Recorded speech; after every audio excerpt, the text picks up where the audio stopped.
Bom dia, pessoal. O trabalho do nosso grupo é sobre a escola de pensamento da psicologia da Gestalt. Eu vou começar conversando com vocês um pouquinho sobre como surgiu a Gestalt.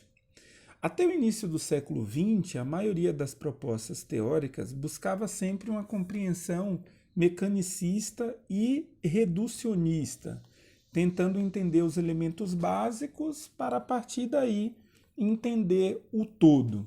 A psicologia da Gestalt, ela surge propondo exatamente o caminho contrário a isso. A base dessa posição da Gestalt, ou seja, esse enfoque na unidade da percepção, nesse um todo, encontra-se justamente num trabalho do filósofo alemão Immanuel Kant, que viveu ali até o início do século XIX.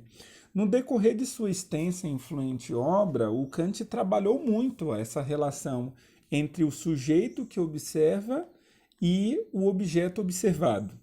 Em algum momento, afirma que quando percebemos um objeto, inevitavelmente encontramos nossas próprias características psicológicas, o que dá a impressão de haver uma espécie de divisão de partes.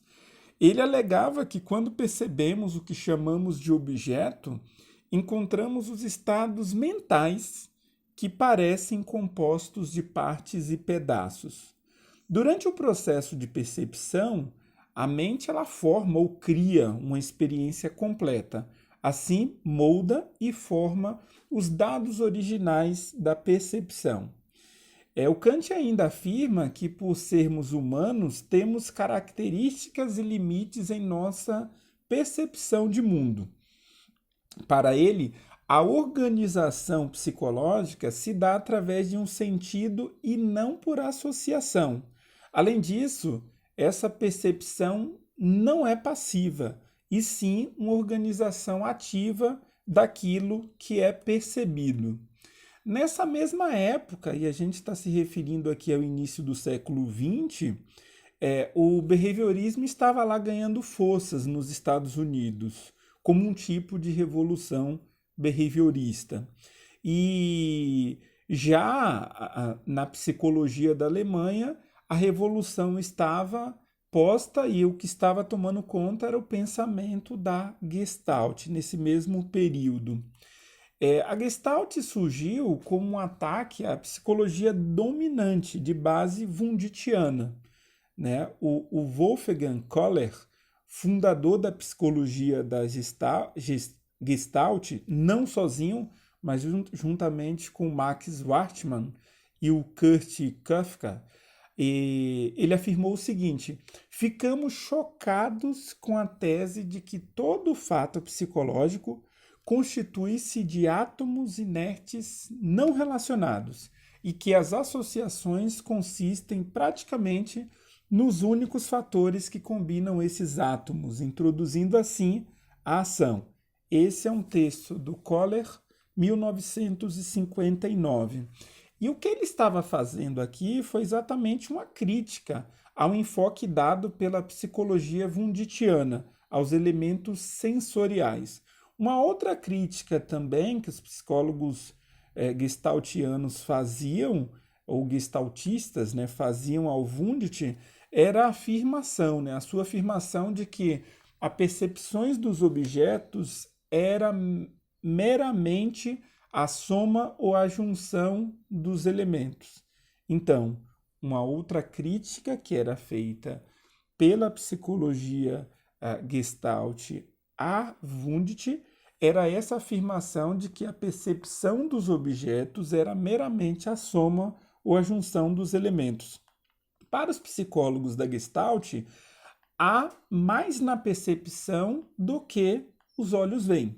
Em outras palavras, a percepção vai muito além dos elementos sensoriais, dos dados físicos básicos proporcionados aos órgãos dos sentidos. Na época de surgimento da Gestalt, início lá do século XX, estava ocorrendo uma mudança muito importante no Zeitgeist, que é o que a gente chama de espírito de época, principalmente no campo da física. O pensamento mecanicista estava deixando de ser o principal para dar lugar ao pensamento das relações de força, geralmente invisíveis, como a eletricidade e o magnetismo. Lembrando que, na psicofísica, a física foi uma ciência bastante influente na formação da psicologia. Na psicologia, esse movimento e esse nascer do pensamento da Gestalt simboliza justamente essa passagem no pensamento do objetivismo para a relação de forças. O início dessa ideia se deu através de uma experiência vivida por Mark Schwartzman, psicólogo tcheco. Ele viajava de trem quando se deu conta de que, ao mudar o foco do seu olhar, ele tinha a impressão de que a paisagem lá fora que estava se movendo. Começou então um experimento laboratorial juntamente com seus colegas, o Kurt Kafka e o Wolfgang Kohler. Isso é mencionado lá na História da Psicologia Moderna pelo Schultz e Schultz 2009. Enquanto Descartes, no texto das Meditações Metafísicas, afirma que os sentidos eles nos enganam, a Gestalt dirá exatamente o contrário, né? Ou melhor, a Gestalt vai dizer que não é bem essa enganação que os sentidos nos faz, mas é uma característica da percepção humana.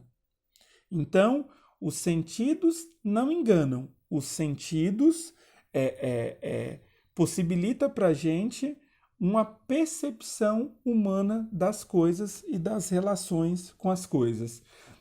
Nossa percepção interfere na realidade objetiva para entendê-la melhor, organizando-a de uma maneira que nos faça sentido. Isso significa que o sujeito ele nunca é passivo e que ele interfere ativamente, embora não conscientemente às vezes, na organização da percepção de mundo. O movimento aparente é algo que só se mostra a partir de determinada combinação entre os objetos sensíveis e a percepção. Por isso, o principal lema da Gestalt é: o todo é maior que a soma das partes. Em parte, esse é um dos movimentos para o nome dessa escola teórica da psicologia. Gestalt é uma palavra alemã cuja tradução não foi realizada devido à possibilidade de má compreensão dos conceitos. A língua alemã tem uma riqueza muito grande de significados e por isso é considerada uma das línguas filosóficas. Gestalt, no que diz respeito à percepção, pode significar organização, isto é, a forma como a percepção organiza aquele contexto. Em outros momentos, pode significar também forma, como a forma do objeto em si, a estrutura ou padrão. A escola de pensamento da psicologia da Gestalt teve seu marco inicial em 1912, a partir da publicação do texto Estudos Experimentais de Percepção do Movimento, de Max Schwartzman, também chamada de Gestaltismo ou Escola de Berlim. A teoria da Gestalt é contra a ideia de que a percepção se dá através da soma de elementos. Para os pesquisadores da Gestalt, a combinação entre as coisas percebidas é realizada pela percepção, podendo surgir algo que não pode ser encontrado na simples acumulação dos elementos. A Gestalt considera que a percepção se dá pelas relações entre os objetos e não pela sensação individual de cada elemento. Obrigado pela atenção de vocês e seguimos aí com os demais colegas.